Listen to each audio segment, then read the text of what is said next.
Welcome back everyone. So that's another month behind us. In today's video I'm going to talk with you guys about the books that I read this September. As always, there's a really nice mix this month of horror and fantasy and classics, so hopefully there'll be lots of interesting things to talk about. Let's get started then.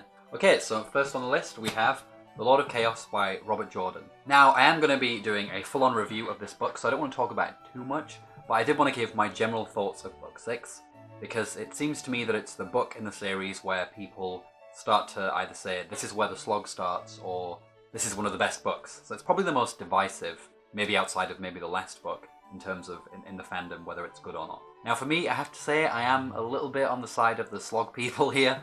Slog people. Because while I did like this book, I thought the character work was great and it has some just stellar character moments, especially for Rand and Egwene and Nynaeve, and Perrin in a more subdued kind of way. It does have the kind of pacing problems that the later books in the series have for me. I did find that it could have been condensed quite a lot. There were certain characters who appeared but didn't really progress, like Matt for instance, or Elaine. And in previous books this is, it's been there in the background. But it seems to me that this is the book where it's really starting to become apparent that the more tightly structured earlier books, that way of telling the story is going away, and what we're getting is a certain meandering quality to the books, which isn't bothering me too much, I have to say. I don't think the slog is like terrible, but it certainly is, it is that change of style. And so I'm going to talk about that a lot more in my review of Lord of Chaos. But yeah, I did enjoy this book, but it's definitely for me where the slog or the cracks are beginning to show. Okay, so on to the second book that I started reading. In fact, I've only just started reading this, and this is Clive Barker's Books of Blood. This is the first 3 volumes, but I will also be reading the second 3 volumes this month. So I have read Clive Barker's Books of Blood before.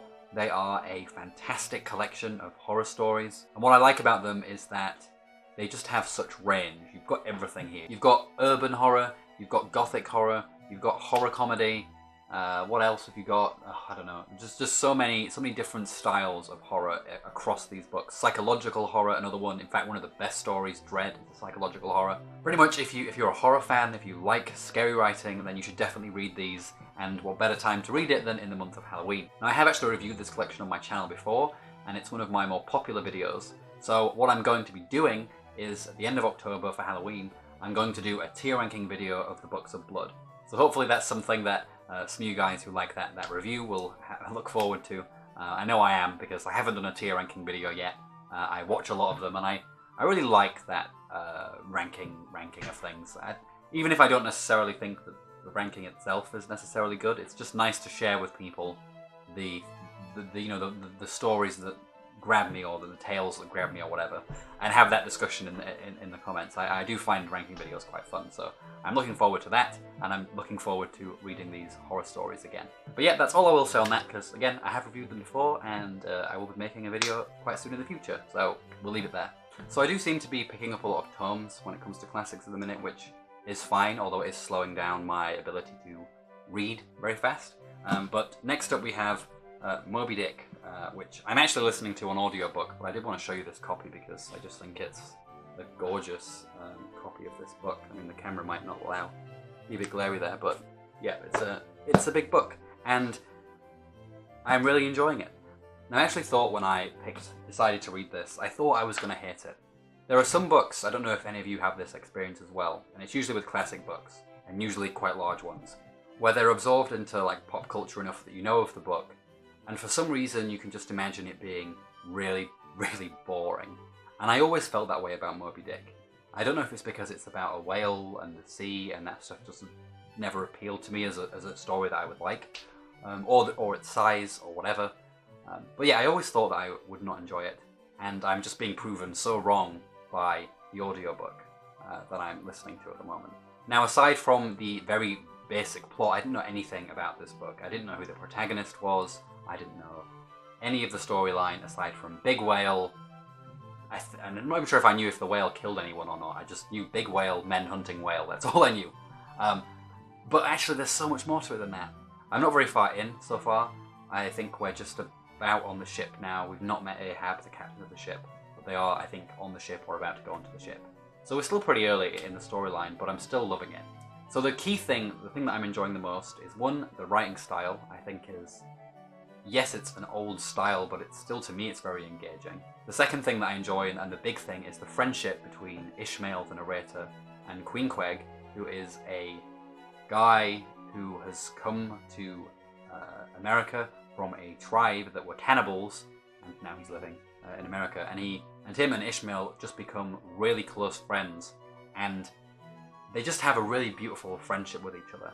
And if you like friendships and stories, especially very intimate friendships, then you should definitely read this, because their friendship is just so nice and sweet. And it may even be more than a friendship. There's definitely a subtext in the book.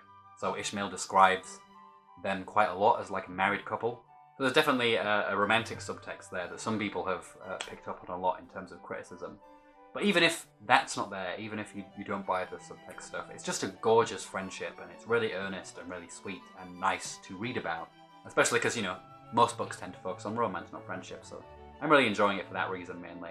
And I'm looking forward to, you know, meeting Ahab, the captain of the ship, who's obsessed with this whale and wanting to kill it. I'm just really looking forward to carrying on with this, and I think if it lives up to the great beginning, it's going to be one of my best reads of the year. And I will definitely be doing a review of the book, or maybe even an analysis of the book once I have digested it, thought about it, probably reread it a couple of times. But yeah, Moby Dick, I would definitely recommend that if you haven't read it, you should give it a go, because I think it's just great. Okay, now on to a book that I have talked about, or have talked about before, or on my last vlog. This is Edmund Spenser's The Faerie Queen, which I am still reading, because it's, you know, 1,200 pages of poetry. Renaissance poetry is a bit of a slog to get through, even if it is very good. So I'm now on book 4. Last month I talked about book 3, which followed the story of Britomart, a female knight. Now, book 4 is interesting because it comes at a point where Spenser had taken a break from writing the Faerie Queen. So the first 3 books were published at one time, and the second 3 books were published at another time, and he intended to do 6 more books, but then he died, unfortunately, so we never got the other 1,000 pages of this already 1,000-page long poem. Now, what's interesting with this is that the first 3 books were very closely structured. You know, you had a knight that you followed and a virtue that this knight exemplified. And book 4 has the setup of this. It gives you 2 knights and the virtue of friendship. But these 2 knights barely feature in the book at all, and instead we just get a continuation of Britomart's story from book 3.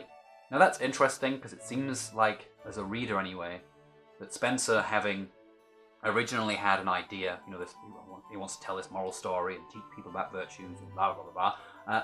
But at this point, he seems more interested in just exploring his characters from previous books, like Britomart, for example, and just going with that story and letting it blossom and take him into some pretty weird places. I found this book to be the hardest to follow because, on the one hand, you just have so many knights at this point, and ladies and creatures, and you know, you'll be in one chapter that follows one story. You'll be in one canto following the story of a couple of knights. In the next one, you'll be, you know, somewhere else doing something else. And it's all over the place to the point where it's almost like absurdist fiction. It's just so jarring. And that can make it hard to read. And I would say that the earlier books are less like this. They're much more structured. But I'm enjoying that style. I'm enjoying the fact that it's changed up a bit because, you know, it's very long, and so it's nice to have a bit of a change of style, and we're definitely getting that here. Also, I think, you know, if you want to see some classic great female characters, then, you know, look no further than characters like Britomart, the female knight, and also Belphoebe, who is I think she's a fairy or a wood nymph, and she's going around with her bow and arrow doing all kinds of fun things. So, there's just so much to enjoy about this book, and I can't really sum it up, other than to say, if you are interested in classics and you like fantasy, then you should definitely give this a go. Because it's just, in terms of classic swordy sorcery fantasy, it's just, it's great. It's difficult and hard to follow sometimes because of the language, and in this book, just the way it's told is a bit messy. But I'm just enjoying it, and I'm looking forward to reading book 5, hopefully this month, and then book 6. And then, after I've read it all, and probably read it again at some point in the future, I might do a guide about it because it's not something that gets talked about very much, at least not on YouTube. So, yeah, The Faerie Queen, ambitious, big, long poem, but very good. Okay, the next book that I read this month was The Wind-Up Bird Chronicle by Haruki Murakami. Now, I don't have a physical copy of this book. I'm reading it on my Kindle, so I can't hold it up, but I can produce it on the screen. Yeah, so this is a very weird book, and not a book that I had heard of before, and the only reason I'm reading it is for a book club, but I am enjoying it a lot. The story itself is very hard to describe because it's very magical, realist, and strange, and the actual events, or at least at the beginning, are kind of mundane. So we have this guy, our narrator, Toru Okada, and he seems to be a kind of down-on-his-luck guy. He's recently quit his job, his marriage seems to be failing, and to top it all off, he's lost his family cat. And his wife, Kumiko, is very upset about this, and she wants him to go find this cat. And so that's kind of the initial setup to the plot. But then lots of weird things and weird characters just start to emerge. He meets these twins who have very weird fashion choices. One of them seems to be psychic, and she sort of helps him find the cat, or seems to be helping him at this point find the cat. But she's very mysterious and strange. She also has a twin sister who has a really weird backstory, which I won't spoil because I think it's worth having these surprises as you read it. And then he meets this soldier who has a very gruesome, like it's something out of like a Clive Barker short horror story, backstory with someone getting skinned alive. And yeah, there's just so many weird things. Another one is this woman who calls him at the beginning of the book, and she's like, hello, I know who you are. And you think, you know, like, it's a bit of a tropey thing, like, oh, is she gonna like extort him for some money or something? But no, she tries to have phone sex with him. It just comes out of nowhere, and then just finishes, and you move on. It's a very weird book. If you like absurdist fiction, if you like magical realism, I think you'll enjoy this. I've talked a lot actually about Angela Carter on this channel, and I'll probably talk about her again. And if you like her work, especially things like The Knights at the Circus and Wise Children, if you like those kind of books, I think you'll like Murakami, and specifically this book, because it's just weird, off the wall, but not overly dark. It's always got this light, whimsical tone to it, which is why I said it does have a bit of an absurdist fling. I'm about a third of the way through it, so I'm looking forward to carrying on. And like I say, I'm reading this for a book club, so I'm also looking forward to talking about this one with my friends in that book club too. Okay, and last on the list we have probably one of the oldest things I'll ever read, and one of the largest books in size I'll ever read, and that is The Egyptian Book of the Dead, which doesn't have a narrator, an author specifically. So this is, for those of you who don't know, The Egyptian Book of the Dead is a set of funerary texts that were placed in the tombs of dead Egyptians.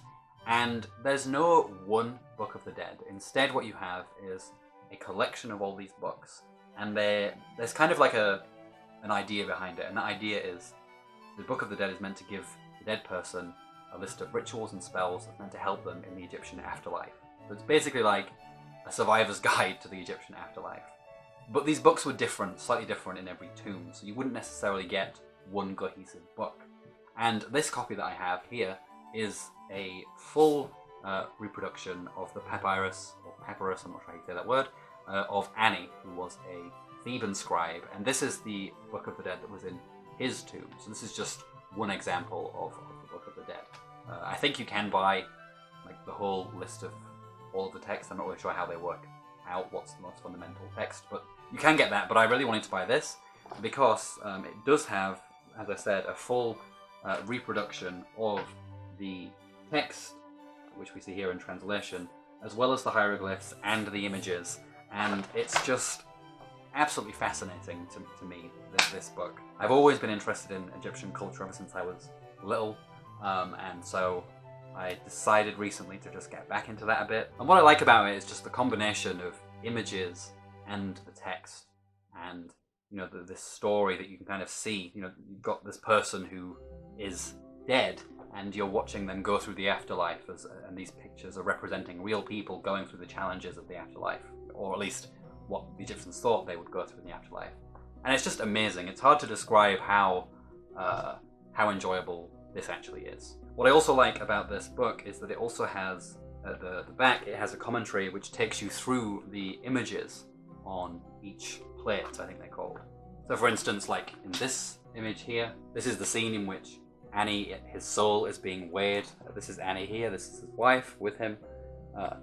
And his soul is being weighed, or his heart is being weighed on the scales to determine whether he is pure enough to enter the afterlife. And the commentary just tells you like everything about all the different images and all the different, you know, who the gods are, what these little things mean, like, and it's just, I don't know, it's just a fascinating book. It's really interesting.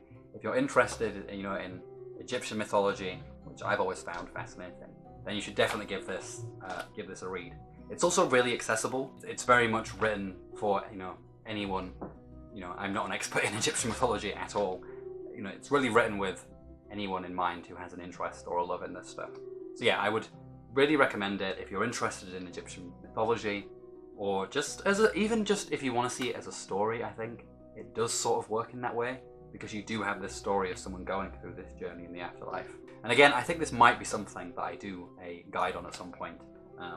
But maybe not. I mean, I don't know how popular this would be as a thing. But again, once I have a bit of a handle on it, I think it would make for a very interesting discussion or analysis. So do let me know in the comments below if that's something that interests you, because I think, you know, having a sense of these ancient mythologies can just be really interesting, and it can help you see things in, you know, later works of fiction and fantasy. You know, if you get a sense for these ancient religions and cultures, I think it's just, yeah, really good. Okay, so that's it for this reading vlog. Please let me know in the... As always, it's a pleasure to talk to you guys about the books that I'm reading at the moment. I'm enjoying doing these more, less structured videos. It's easier just sometimes to just talk about the things that you're reading and not have to have a more structured review. Although, be on the lookout, because as I say, Wheel of Time, book 6, I'll be doing a review of that soon. And as well, the Books of Blood tier list as well will be coming out around Halloween. So look forward to those. But until then, take care everyone, and I'll see you all next time.